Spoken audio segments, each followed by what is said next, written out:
All right, what's going on, everybody, and welcome back to another Real Talk video. I pray everybody's still having a wonderful, blessed day as we thank the Most High for so much. My title now says, what is the IRS definition of a church? Let me give a shout out to Mr. Santon. Great question.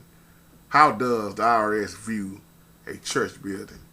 The IRS has their own definition of a church. And I'm going to say this off top because you looked at the older videos I did on 501c3, dealing with the church. So I'm not going to go off on a whole lot about 501c3 since we already covered that in the older videos. But determining, let me say it like this.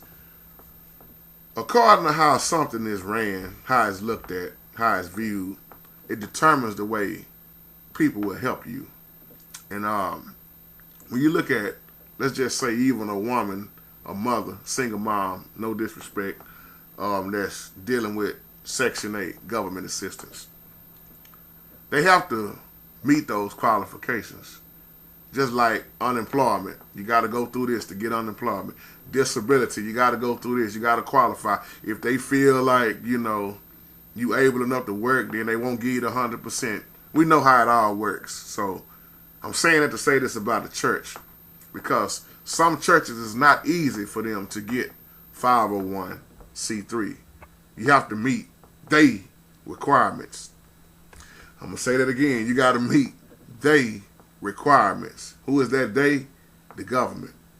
Now, biblically speaking, the early church would have never played a part of something like this if it was back then, because the early church helped each other.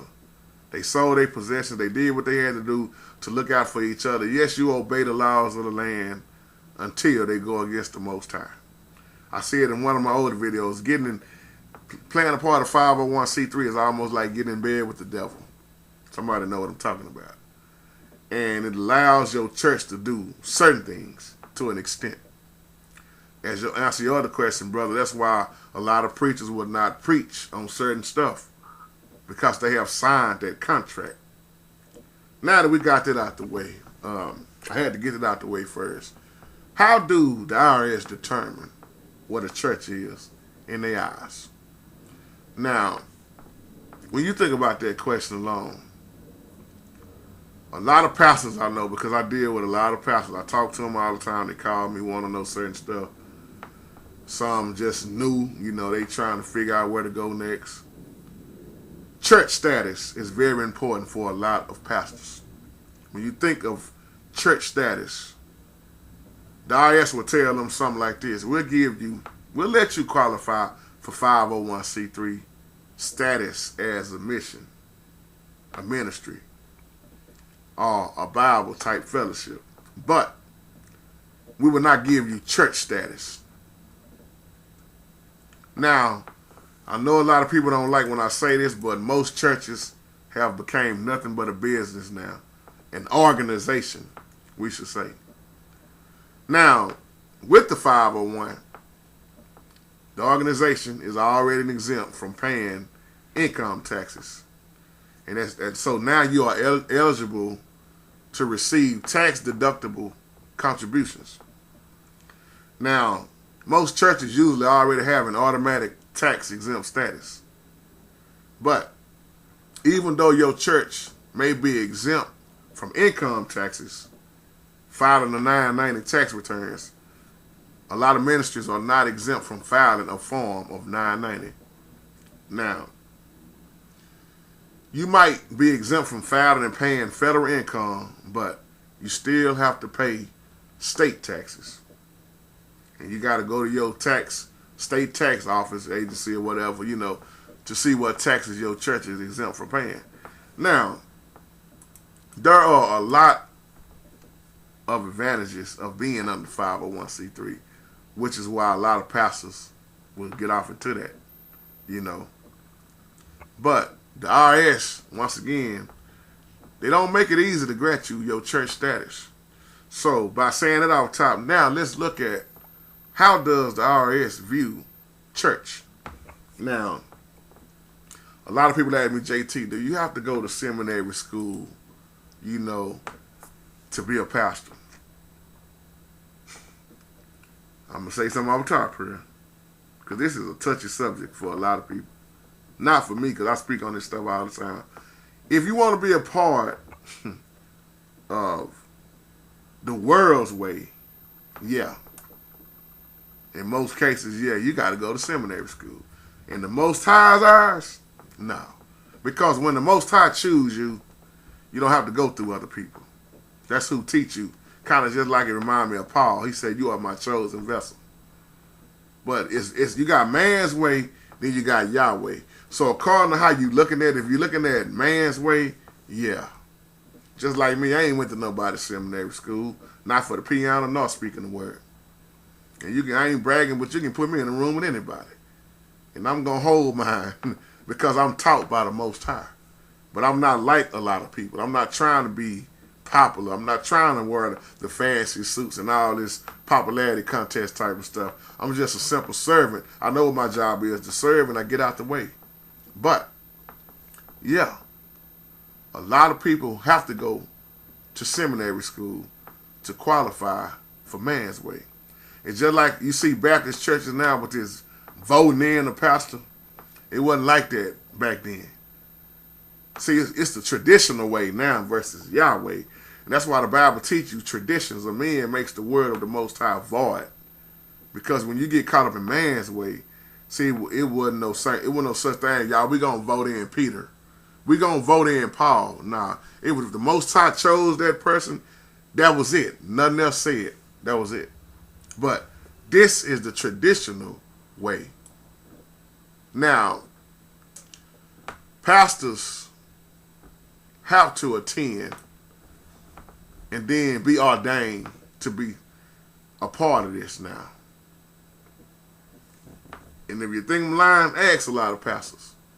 You rarely see pastors that didn't go to school nowadays, So the IRS look at it like that. They need to come out of seminary school. They need to be ordained. See, the Most High ordained Moses. The Most High ordained who he ordained. He didn't have to go through man. Because who needs to ordain you after the Most High don't ordain you? Think about that. And I'm not knocking seminary school. Do what you do. But that's a must now. Ordained ministers have to be selected after completing seminary school. These are part of the IRS qualifications. You need to have Sunday school, especially for the young people. Regular service, congregations, an established place of worship, a membership not associated with any other church or denomination, a formal code of doctrine and discipline, a recognized creed and form of worship, and other things, so on and so on. That's how the IRS view a church in their eyes.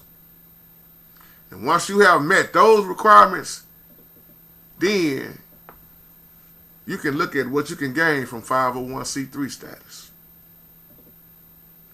Tax deductibility. Deductibility, I always have a hard time saying that word.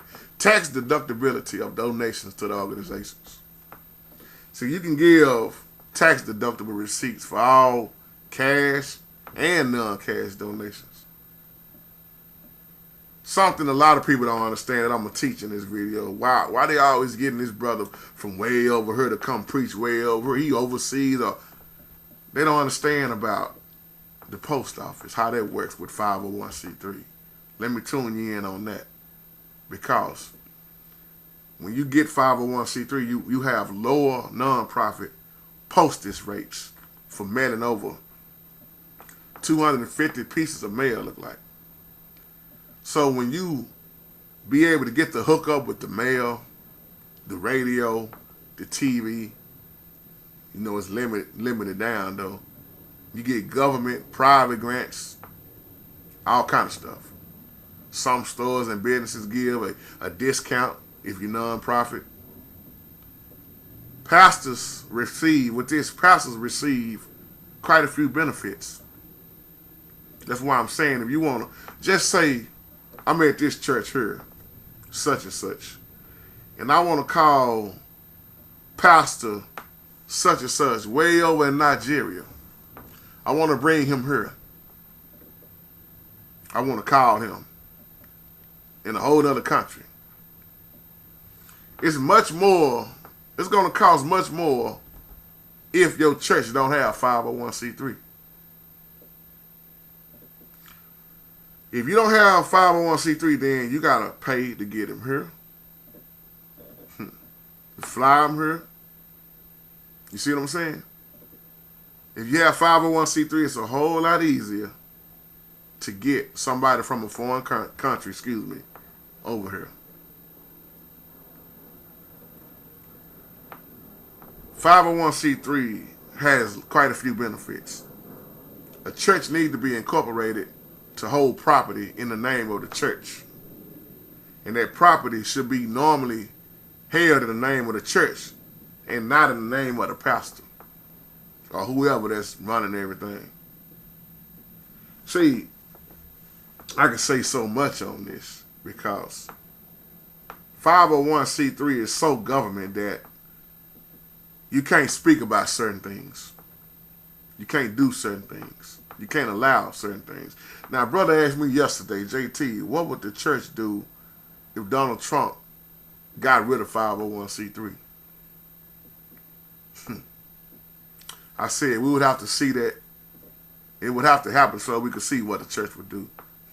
But I already know in my spiritual mind, most churches wouldn't even make it because they've been dependent on the government so long. It's just like I say in my older videos, just like people that's been dependent on the government all their life, they will go crazy if the government snatch their benefits away because they've been off in the government system so long that they don't have a clue on the Most High system. And I mean it out of love. A non-profit organization, a church don't need 501c3. A church want 501c3. But you can't even get the government food from the government food bank if you don't have 501c3. You got to have that to obtain food from a government food bank. Now, one thing about 501c3, you don't never have to renew it. Once you get in it, it ain't no I got to go re-sign this and re-sign that. It's it. You in it. You don't have to go back and renew it. I'm just naming a few things. So it's according to the type of pastor, brother, because I'm looking at your email trying to answer all these questions. It depends on what kind of pastor that you have.